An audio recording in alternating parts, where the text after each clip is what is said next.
আপনারা সকলেই জানেন যে 22শে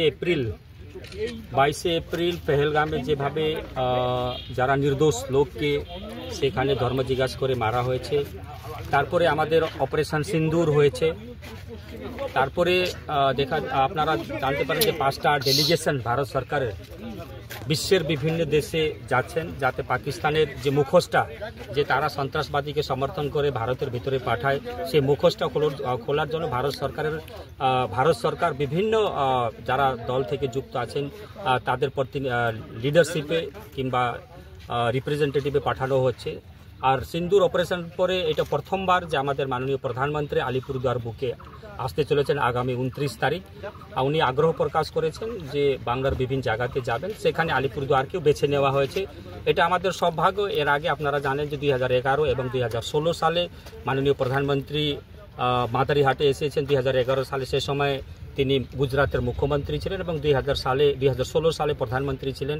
তারপরে প্রথমবার আলিপুরদুয়ার জেলা হওয়ার পরে আমাদের মাননীয় প্রধানমন্ত্রীর আলিপুরদুয়ার জেলায় আসার আগ্রহ প্রকাশ করেছেন। তাই আমরা আমাদের যারা নেতৃত্ব আছেন সকলেই মিলে আমরা মাঠ পরিদর্শন করছি, কোন জায়গাতে মঞ্চ করলে কিভাবে কি করলে যাতে সুন্দরভাবে মানুষ যাতে মাননীয় প্রধানমন্ত্রীর বক্তব্য শুনতে পারবেন এবং ওনার যে বার্তা থাকবে সেটা বার্তা নিয়ে বাড়িতে ফিরতে। দীর্ঘ প্রায় 10 বছর পরে আলিপুরদুয়ারে ফের আসছেন, কতটা আশাবাদী বিজেপি কর্মীরা?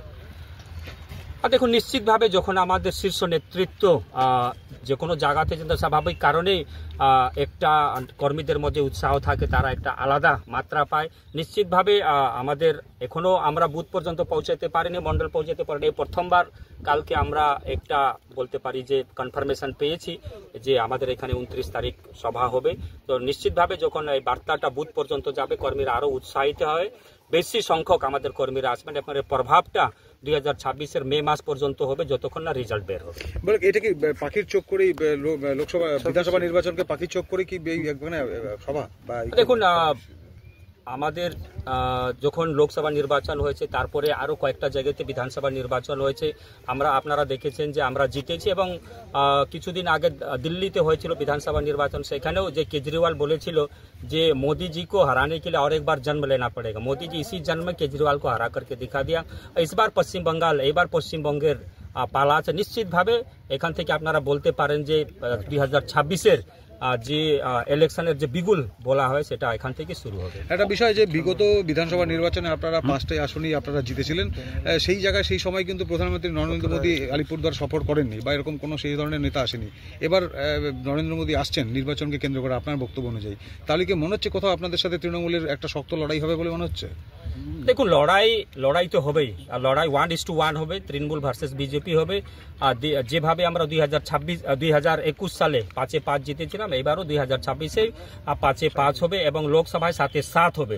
মানুষ মেন্টালি প্রিপেয়ার্ড আছে যে যেভাবে দুর্নীতি হয়েছে, 26,000 যারা শিক্ষক আছে তাদের চাকরি গেছে, যারা যোগ্য আছে তাদেরও চাকরি চলে গেছে এবং প্রাইমারির তো আপনারা জানেন যে সুপ্রিম কোর্টে চলছে।